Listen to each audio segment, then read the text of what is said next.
Hello, Sophie. Good to see you. Hi. So, thanks for agreeing to an interview today. And as you know, they start with trying to understand a bit about your journey into Quakers. Mm, What were you looking for, and what did you find? okay. So I had just finished being a student. I'd moved to Leeds to study, and that was coming to an end, and it kind of hadn't been what I was expecting. It wasn't sort of what I wanted it to be. So I was working in a shop in town, and I was living not that far away from the meeting house I usually attend. I used to walk past it on my way to work. Um, and one day I had a Sunday off and I thought, why not give it a try? Hmm. Um, and yeah, from walking in, it just felt like home. It, I remember, being greeted at the door and a friend that later became a really good friend said, "Oh, we're all quite stuffy middle class people here, but I think you'll fit in." And from there, yeah, I attended reasonably regularly. And the question of membership came up, and I'd said, "Oh, I don't know that I want to be a member. I get too annoyed by people. I'm not patient enough to be a Quaker." And uh, someone at the meeting, an American lady, said, "Well, you might not like all of the animals, but I bet you'd like to be on the ark." That's interesting. And it, and it changed my mind enough, and I did it and became a member. Um, and I served on a few committees, and then more recently, things happened where I handed back my membership of the local meeting, but remained a member of the area meeting. Oh gosh, right, okay. So that sounds like it's been a bit of a journey. Let's go back a little bit though. I'm always interested in, in what people saw in Quakers and felt in Quakers. Mm. Because there's obviously something strong there if you're turning up every Sunday morning and, as you say, even when you don't get on with people or whatever, there's got to be something that really powerful there. And I suppose there's a few different things that people mention. Some of those things are God and prayer and the Holy Spirit, if you like. Some people mention community and people. Other people mention kind of activist causes, which they agree with. Well, tell us a bit about what is it that draws you in? Mm. It felt, and still does feel, like a place of acceptance. And I very much felt, maybe not in my first meeting, but since then, that you could be, wherever you needed to be or wherever you were on your faith journey, and that was okay. Hmm. In the churches that I'd attended as a child, made to by my family, I often felt like if you weren't perfect or if you weren't, dedicated and 100% all in, then you were wrong. And it wasn't okay to be on a journey. You had to be at the end point. Whereas Quakers, the people and the organization felt like accepting and felt just a little bit more understanding, a little bit more realistic about the journey and the destination perhaps not being the same for everybody. Hmm. So I appreciated that, and it felt like a really good place to start and a really good place to start thinking about the kind of adult that I wanted to be. Hmm. That's such a good way of putting it. I suppose, I mean, I'm a bit older than you, and I wondered whether, a really good place to start is one of the things I've definitely thought myself. But I suppose after I've been in Quakers about 20 years now, is how do you continue developing is Mm.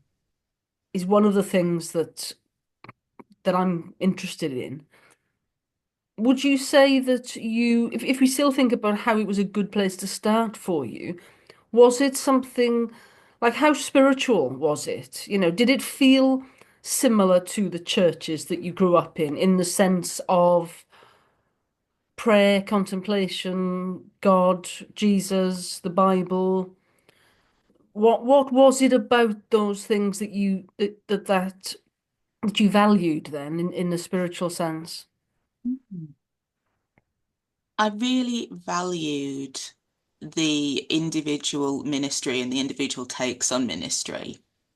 The one big lesson that I'd taken from Seventh Day Adventist Sunday school was that everyone has an individual connection to the Spirit and to God. Mm. And I really felt that in Quakers. And I really felt that it was a different journey for everybody and that it was exciting and interesting to be amongst that, to be amongst different people's journeys. Mm. It also didn't feel like there was pressure to move at any speed, and to be on a journey where you could take steps in your own pace felt different and it felt doable in a way. It felt like something I could commit to doing long term. And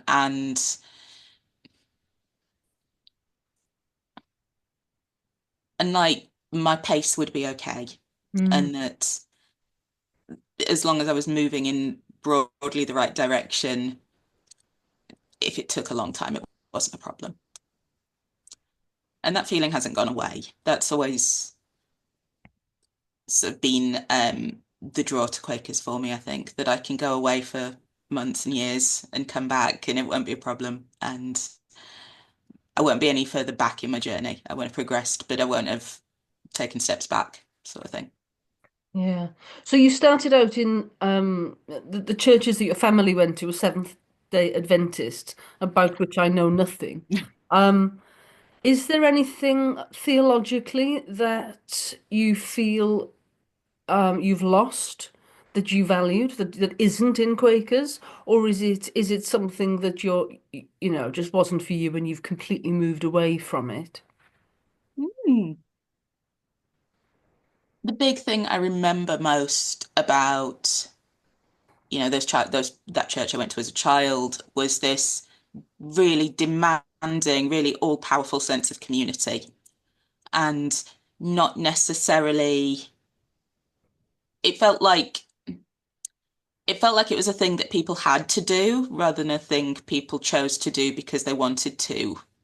It was, oh, we're going to be nice to people because that's the right thing to do. And I don't feel that in Quakerism. I feel like people are doing no, I feel like people are being kind and being considerate because they want to be or because they're Yeah. genuinely interested. Yeah, that's so interesting. There was there was a sense of competition it sometimes felt in the church I went to as a child. Even with little things, one man said that he had to bring the biggest Bible so that his whole family could see it. And then someone else, brought in their even bigger Bible because their family was bigger.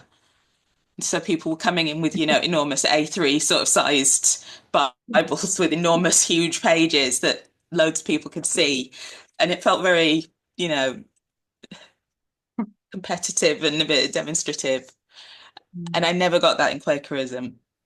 With Quakers, in the early days, I'd get invited to tea a lot. Elders would say, "Would you like to come over for tea?" Or "Would you like to meet me at the library and we'll Mm. have tea afterwards?"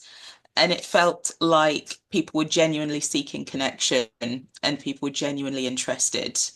Um, and I felt cared about as an Mm. individual, not just as a member of a flock. Yeah.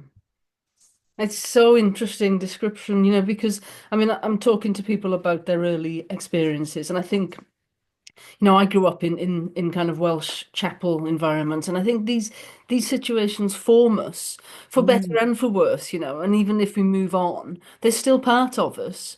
And I'm really interested in your description of community as demanding. Mhm. I've never heard that before. I've never heard that description of, I mean, I completely get it.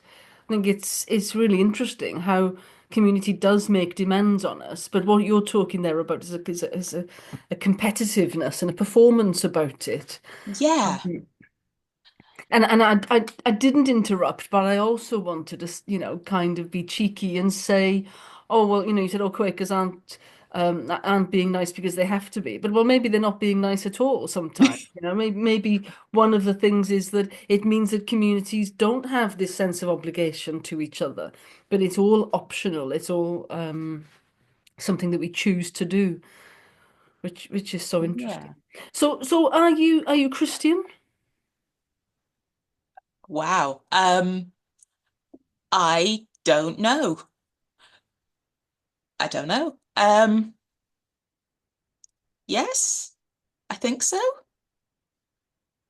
If someone asked me directly, or if I were filling in a form, I'd probably say no. Um, but I suppose I believe the things that I associate with Christianity. Hmm.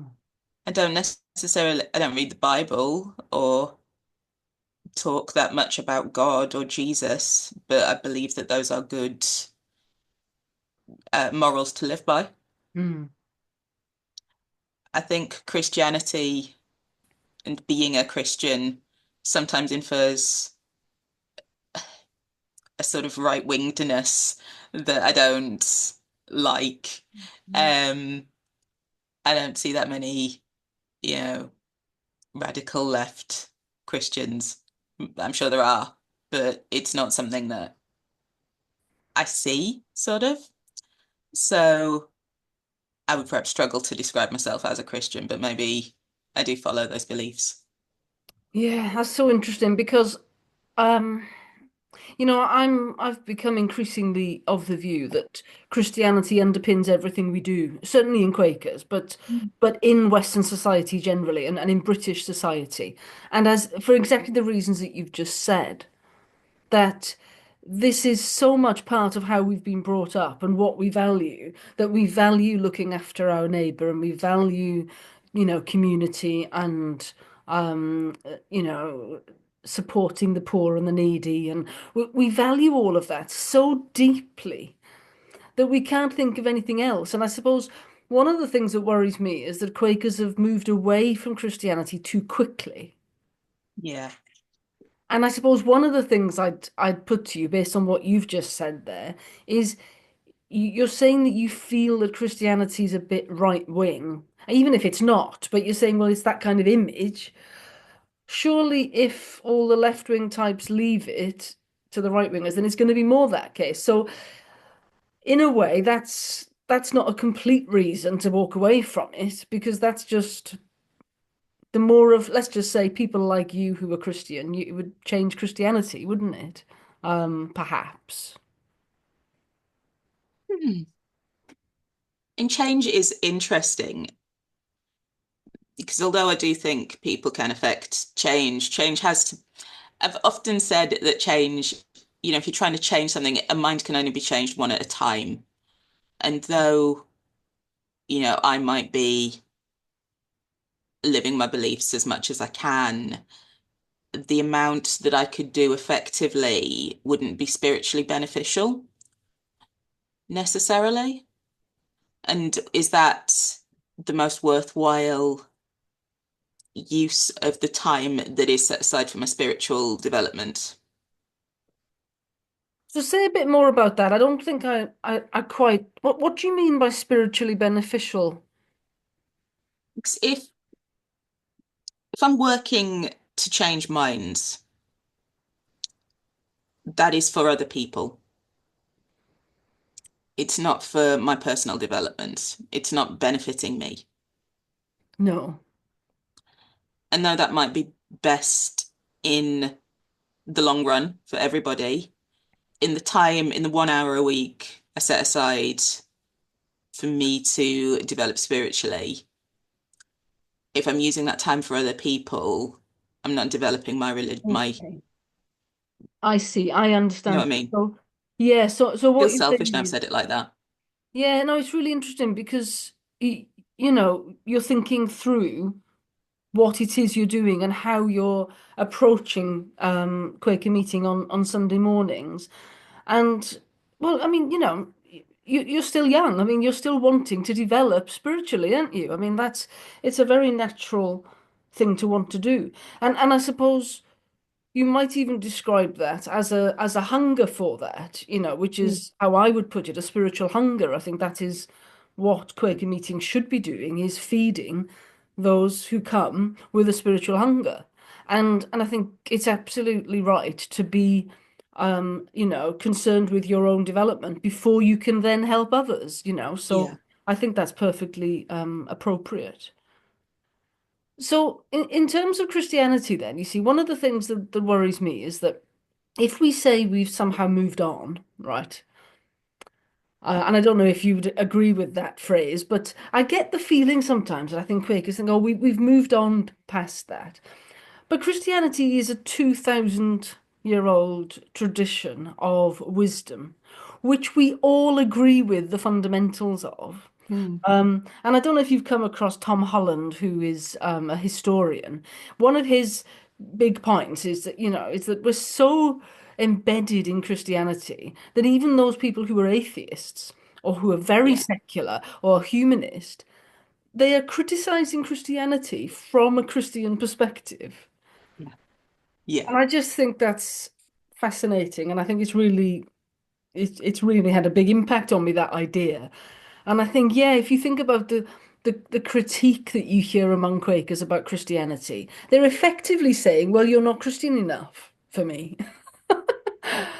What do you make of that?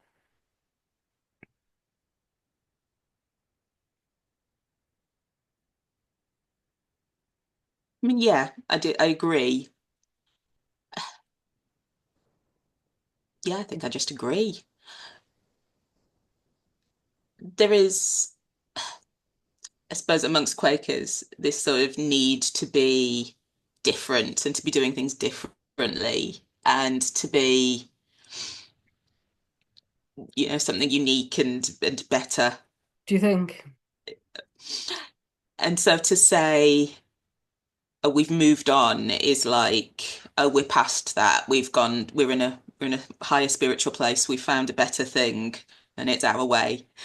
Um, but I think it takes a lot of work to develop spiritually and to form like a spiritual identity and a spiritual belief. And I don't know that as Quakers we do it brilliantly. And I Hmm. think we spend a lot of time thinking about the why or in the how of spirituality. Um, we sort of muddle through things. And go, oh well, this is what feels right. So I am spirit led on this. And you go, well, why? Well, how? What is the what's your fundamental motivation for how you do things and why? Um, I don't know that we're always asking the difficult questions of ourselves as individuals and as a group of people. And sometimes, that is what the silence is for me. It's a space and a time to do that work and to look at the difficulties, the difficult truths about why I'm doing the things that I'm doing or why we are as a group of people. Hmm. And Well, I, yeah, yeah, I mean, I agree with what you said there. I do think it's one of the reasons I'm doing these videos is because I don't think we do ask difficult questions. I don't think we have difficult conversations. Um, and what you say about, you know, we think we found a better way than Christianity, I think is just laughable in its arrogance. I really do. So I want to. I want to keep raising Christianity, I suppose, in conversations where people have, like you and I, have come from that tradition, because in some way we're steeped in it. and that we, that is what we see as where we're getting our wisdom from. So when I'm going to theorize that, hypothesize that when we're sat in meeting, that is what we're doing, because that's what we've come from. Mm, Um, so when you use the word spirit-led, which of course we use that term a lot, but you've raised this problem, if you like. You've said, what does that mean? How are we spirit-led? Why are we spirit-led? What is the spirit that's leading us? mm. So, I mean, how would you answer that question then? Is it the Holy Spirit that's leading us?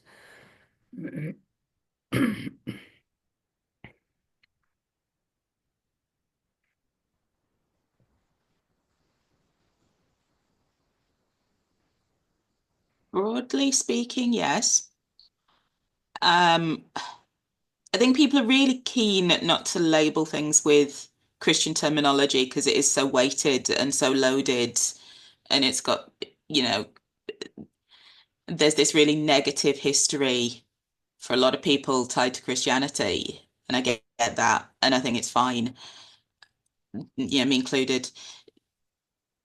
The spirit, in a way, is your sense of what is right and wrong, and I think everybody has, broadly speaking, the same sense of what is right and what is wrong.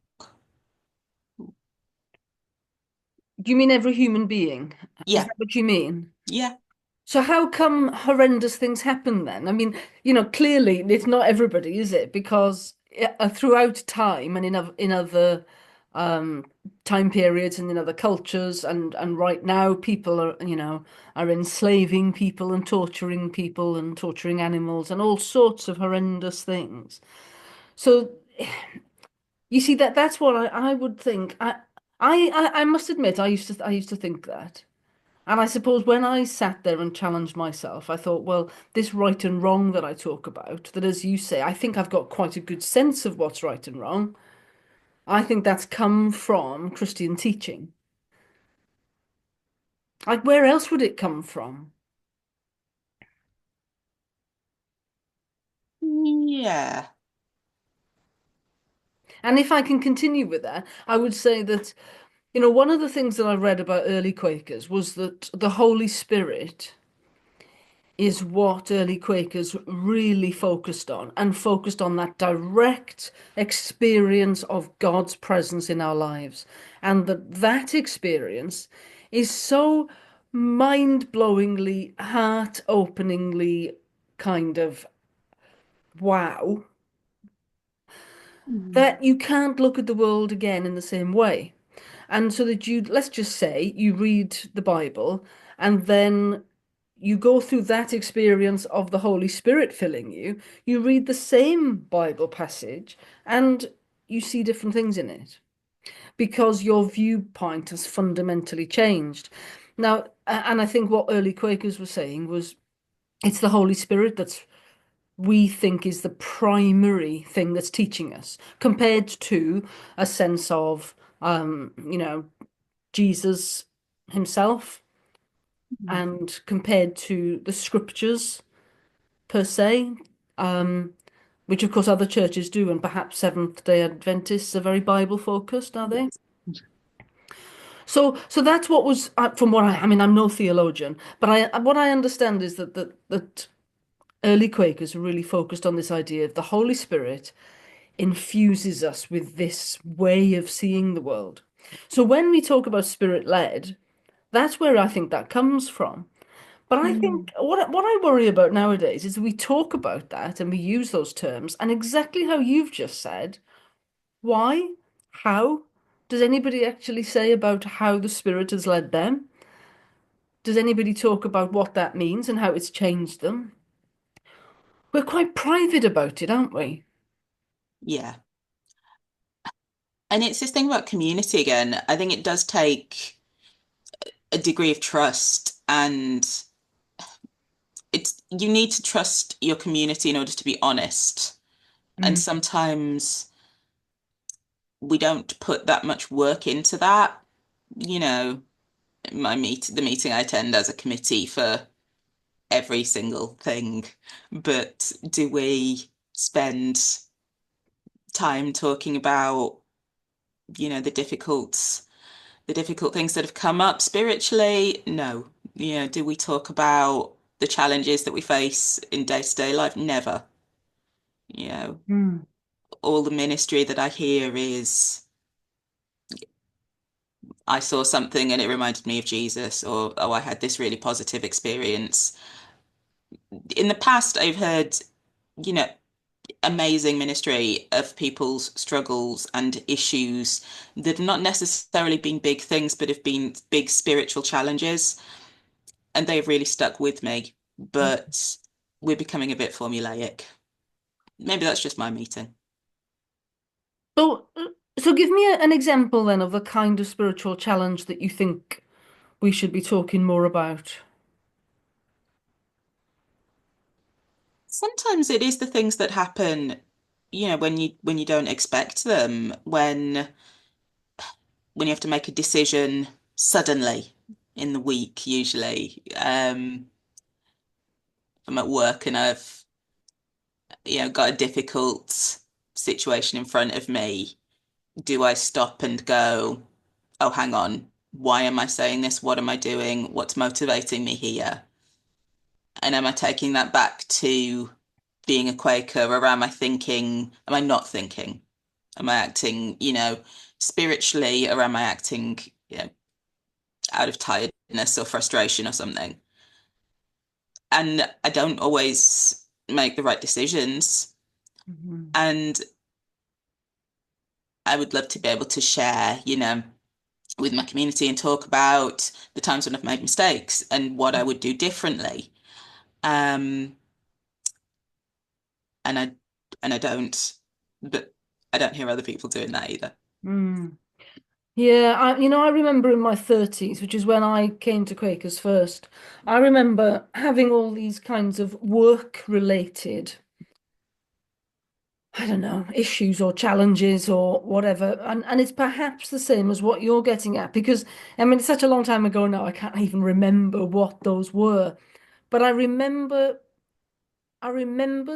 talking to Quakers who were in my meeting, which was quite small. They were all retired, really. Yeah. But they didn't have those same issues cropping up. Um, and I've completely forgotten about that, forgotten about the fact that I used to be asking for that, and they couldn't give it to me, they couldn't help me with that.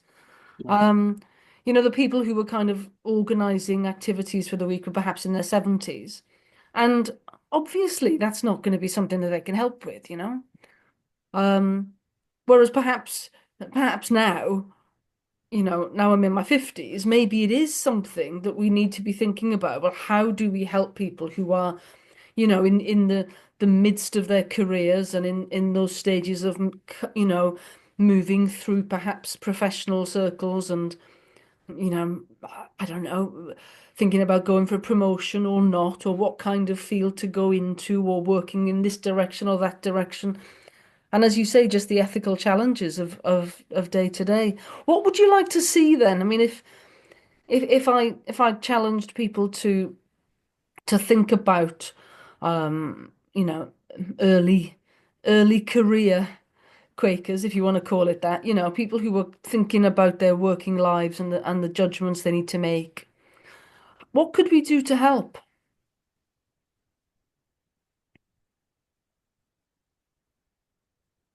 I think it is, about trying to bring your whole life under the ordering of the Spirit.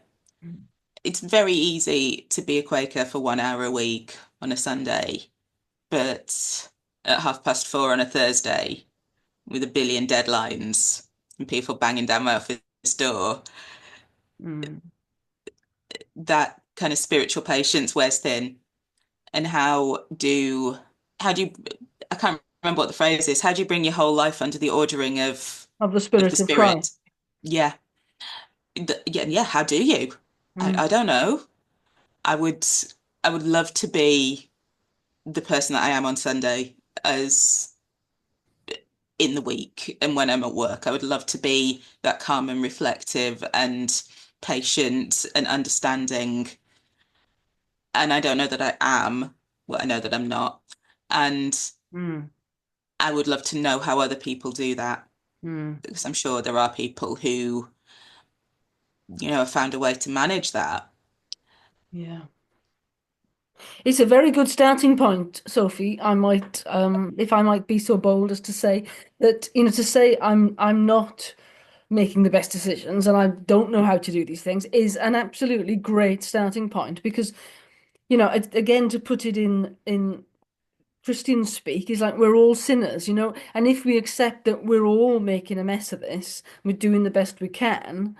It's a great starting point, isn't it? Because the alternative is to say, oh, well, I'm doing fine, thanks. And Yeah. what can you do then to help somebody like that? So, this is why I think these concepts of, for example, we're all sinners Mm, is a very liberating, very powerful yeah. concept. Do we ever talk about that in Quakers in the UK at the moment?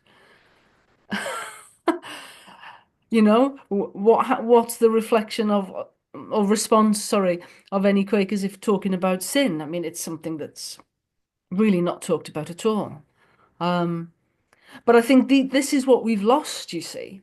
Yeah. We've lost this teaching because I suppose because that there was a generation that started to loosen the demands of Christianity, and perhaps for good reason. Mhm. Um, but we don't want to loosen them so far that we've lost all um, power and strength in the community. So I love the fact that you mentioned that advice and queries, bring the whole of your life under the ordering of the Spirit of Christ, Mm, because that's such a powerful phrase. And again, when do Quakers ever even use the word Christ unless they're reading that advice and queries? Um, yeah. and it's such a demanding. Well, it's interesting I've used that word, isn't it? Because you've, if you like, you talked about the demanding community, which is such Yeah. an interesting turn of phrase. Do you feel then? I think this is quite a challenging question. Clearly, Quakers is not demanding, is it? Not in the same way. Oh, is Quakers demanding?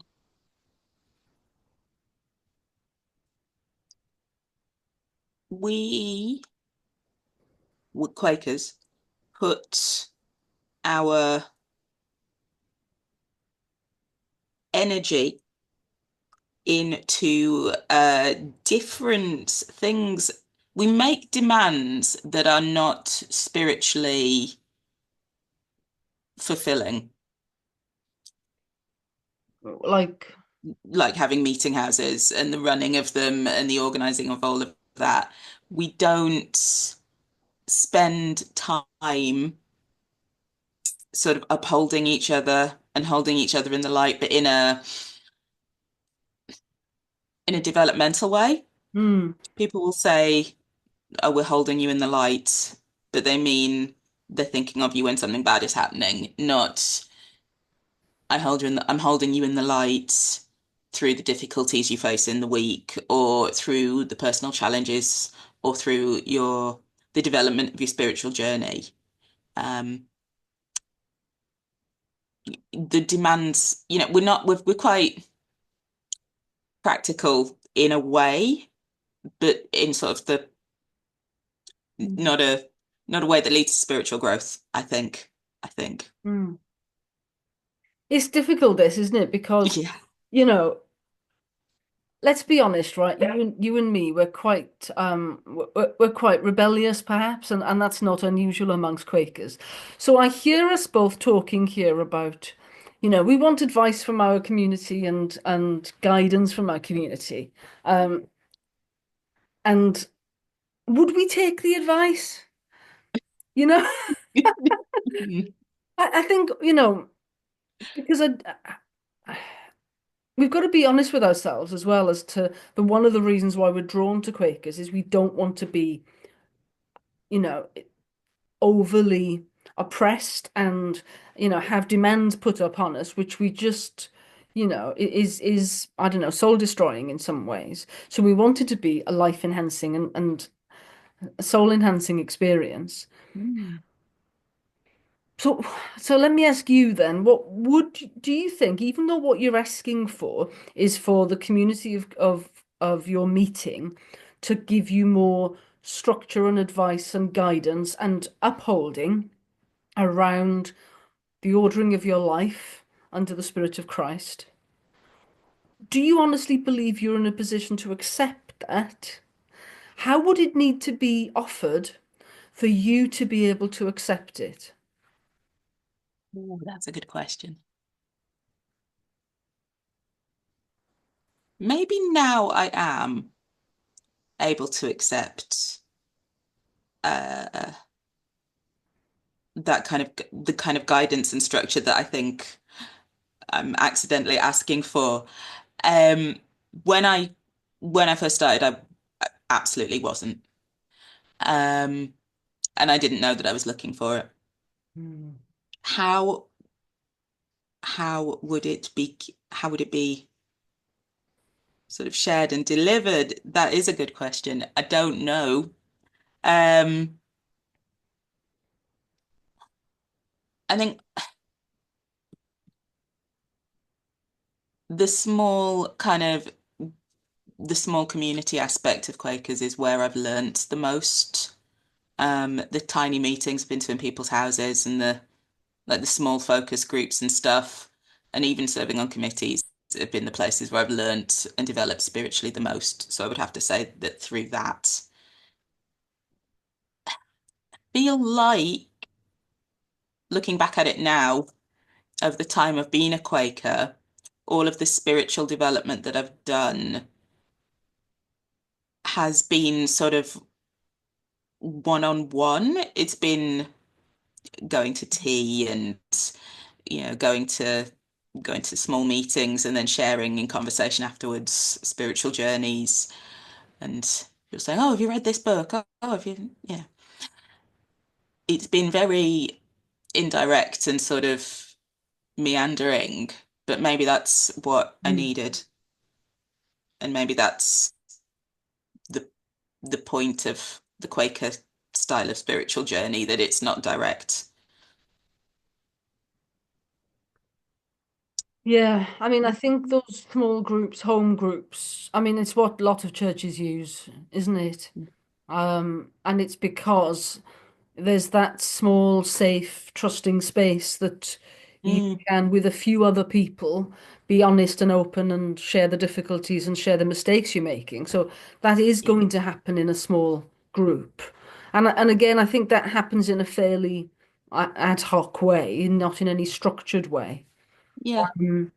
And I take your point about it being meandering as well, so that it's not too fast and too full. mm, Because clearly, if we're talking about our mistakes, there's an opportunity for some humiliation there, really, isn't there? There's an yeah, opportunity for potentially people to be judgmental of the mistakes you're making. Um, so that's got to be carefully done. And I like that word yeah, meandering. There's a kind of it's going at your pace. yeah. That's that's the really important thing for me, I think. My time as a child in other churches, going to Sunday school and whatever, where you have a prescribed lesson and you have to learn it, and then it's done and you've done it and you're better. I don't know that that works with spirituality. Mm. And you said something about you think that perhaps now you're ready Mm, to be open enough or trusting enough or humble enough or something. I don't yeah, know. all of those. Whereas when you first came, you were kind of a bit, I don't know. The impression you gave was just like, look, just leave me alone for a minute here, all right? Because I'm just Yeah, coping with what I've left and don't give me a hard time yeah, and just accept me. And I yeah. think Quakers do that so well, I really do Mm, think that those it's a bit like, like in the swimming pool and you've got Some swimming pools, diving at the deep end is just horrendous, isn't it? And you've got Mm, a children's pool, and then you've got those round pools with shallows, and it's yeah. those. It's, I think Quakers do those shallows so well. They're so welcoming, and they're warm, and they're comfortable, and they're playful, and really inviting and safe spaces. Mm, Um, and I suppose once you've mastered those shallows, if we're going to think about a swimming metaphor, there comes a point where you do want to think, and maybe you're comfortable in the water, you've learned to swim, and you're now thinking, well, do you know what? I'd like to swim over to that island. And at yeah. that point, I think Quakers go, oh, that's a long way. Oh, well, I'm just looking at after these kids in the shallow end, Good and they're luck. not helping you swim to that island. Yeah. Yeah. And I feel bad because I don't know what I want, but a little bit more guidance to get there might be um might be what I'm looking for, I think. And Hmm. in fairness, I haven't actually looked. So maybe through the discovery of this conversation, maybe that's what that's my next step. Yeah, and that's why I'm having these conversations, of course, to try to think these things through. Mm. I mean, can you say anything more about why do you think now you're ready and when you first came to Quakers you weren't? I am reminded of something a Buddhist once said to me, who said that the purpose of a spiritual community is to disappoint. Um, and I've been disappointed with Quakers, and yet I still am. I've left like stormed out a meeting, 70 million times or whatever, and yet I'm still a Quaker. So I can't. I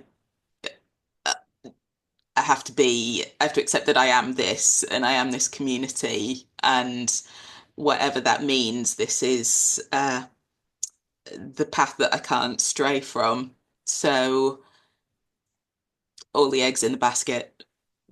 If this is how I'm going to develop spiritually, this is how it's going to be.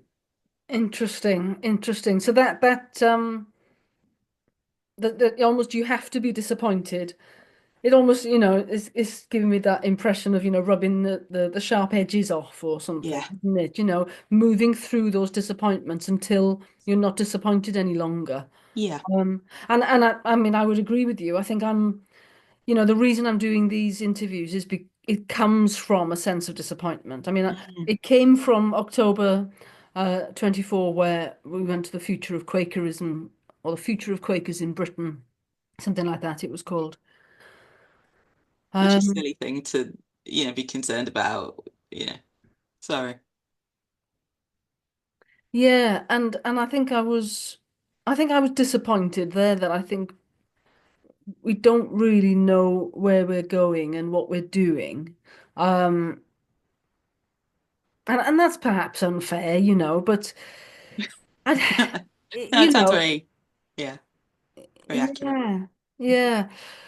And I suppose I'm left thinking, well, we do need to change. And one of the things that I've become more aware of through these conversations is I worry sometimes that we've become caught up in what you might call progressive politics. And that's become all we do. That's become almost all of what Quakers are. And I think that's so disappointing. And it's just not enough, and it's not enough to keep people. I don't think people come to Quakers for progressive politics. And if you do, well, it's one thing thinking, well, at least this is a safe space in the shallows. That's fine. But there's more to it, and the more to it involves, you know, coming to these conversations around we're all sinners. And I mean, these kinds of difficult conversations and difficult ideas, not just, progressive politics is all quite easy stuff to agree with, isn't it? Um, would you agree with any of that or? Yeah, and then Quakers talk about wanting diversity in meeting, and and then we talk about progressive politics, and I think people do not want diversity. People want what they sometimes call chocolate dipped diversity. They want the same opinions and the same mindset, just with slightly different coloured people. And it just drives me mad. Yeah. But yes, Yeah. I broadly agree. Yeah, well, I think we're on the same page there because um I mean a friend of mine was saying the other day is that Quakers in Britain at the moment are talking about diversity and they've been talking about it for 10 years at least, over and over again. And we have senior staff members who are paid to think about these things, and that is their main analysis over and over again, that we want more diversity. And I think what they mean is two things. We want more gay and trans people because that's important, and we want more black people because that's Mm-hmm. important. Hmm. And I don't really understand why or how they think that's the main analysis that's going to help revitalize the Society of Friends. I don't understand. And a friend of mine said something like, what they're really saying is they want more Guardian readers, but as you've Yeah. just said, they want more Guardian readers who are of different skin colours or of different protective characteristics under the Equality Act, but they have to be Guardian readers. And Yeah. and he said it as a joke, but I mean it's funny because it's true. And it's such a weak analysis. And I just think people of all types will come and join Quakers if we offer true spiritual community and challenge and development and love. Not, Yeah. oh well, if some of the darker skin colored people could come over this way, that would be marvelous. It's ridiculous. I don't understand. Because what are we offering to people who are, differently of a minority ethnic background? Yeah. And what is the benefit? What would be the benefit of anyone attending this meeting from a working class background or a minority community? It's this kind of PhD having mindset that people want to feel morally superior and to have diverse friends, but haven't actually done any work to do it. When I think about the city I live in, all of the meeting houses are in the affluent areas of town. They Mm, were all not accessible. One is, but most are not accessible by public transport. They're in the middle of nowhere. Um, and yet they wonder why people who are diverse don't go. mm, And you know, it, it's a long held frustration for me. Um, and I've been quite negative about it in the past, but yeah, I'm trying not to be. And I feel like it's really held up my spiritual journey having to argue with people over their understanding of diversity because it is so minor to me and because it's my life. Um, and instead of desperately trying to cast this net into minority communities to snag more Quakers in, we could be focusing on spiritual development and having the door open. mm. And I do wonder as well that when people walk in the door, they need to feel that this is something they can access and take part in. And one of the things that worries me is that, as you say, people who are already fairly, self-contained, have robust kind of characters, and can confidently walk into a room where nothing is happening and sit down and stay. That's really quite an intimidating atmosphere, I think. So I think while we do the shallows very well for people who are able to just walk in, what worries me is that I don't think we program I think that that's the Quaker term, isn't it? Programmed meetings. That we don't guide people in enough. You know, Mm, we just have this hour, which over the centuries, it used to be much longer, and now we've got it distilled down to this 1 hour. And you've used the phrase, on this hour a week where I'm meant to be a Quaker. mm, It's ridiculous, And at the very least, I've been thinking about, we need to extend Sunday mornings from say 10 till 12, and at 10 o'clock you have more guided, programmed material, you know, mm. whether that's discussions or input or singing or all sorts of different things it could be. And then you move into the meeting for worship. And some people are never going to come at 10 o'clock because they don't want that, which is fine.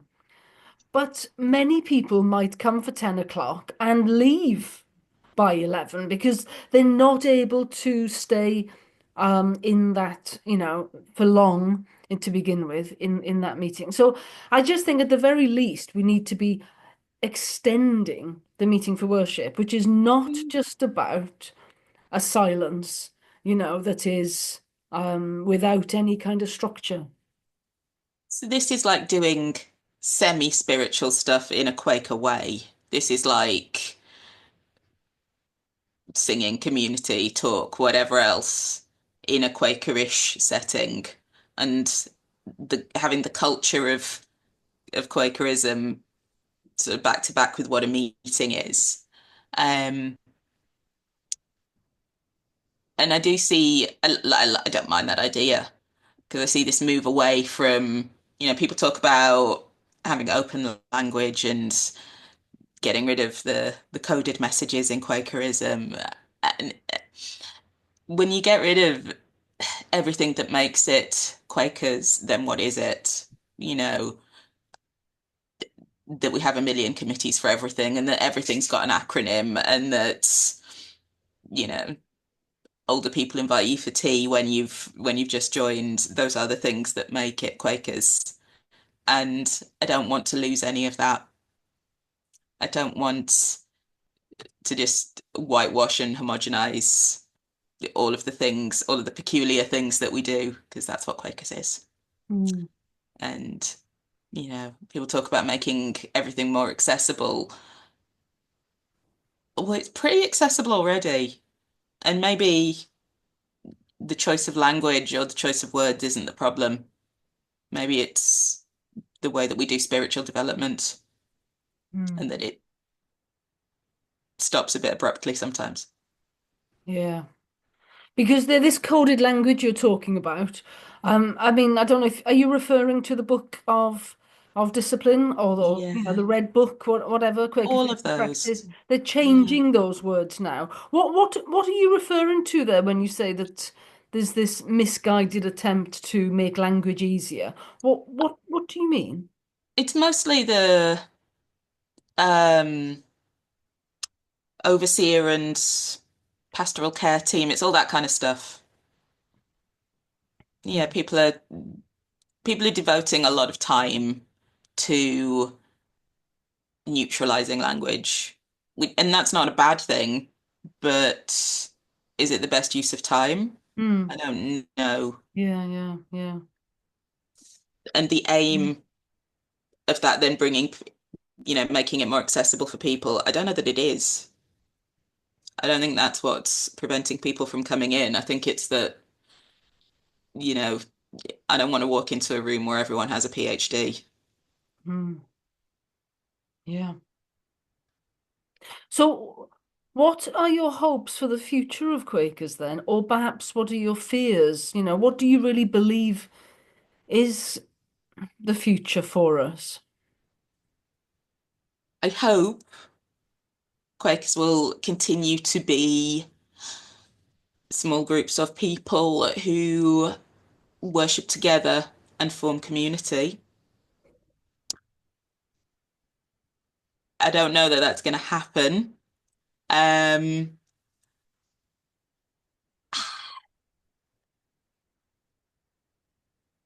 we might, I think Quakerism in Britain might just end up being a sort of, you know, thing of the past Okay. eventually. But it's been nice while it's been here. So you're not, I mean, do you think in your lifetime that you will see it continuing to dwindle? Yeah, yeah.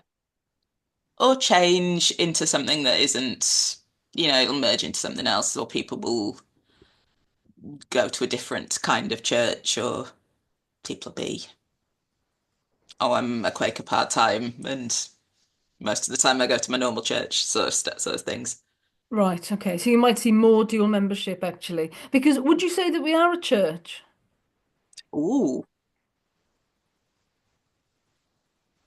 yeah, yeah, I would, yeah.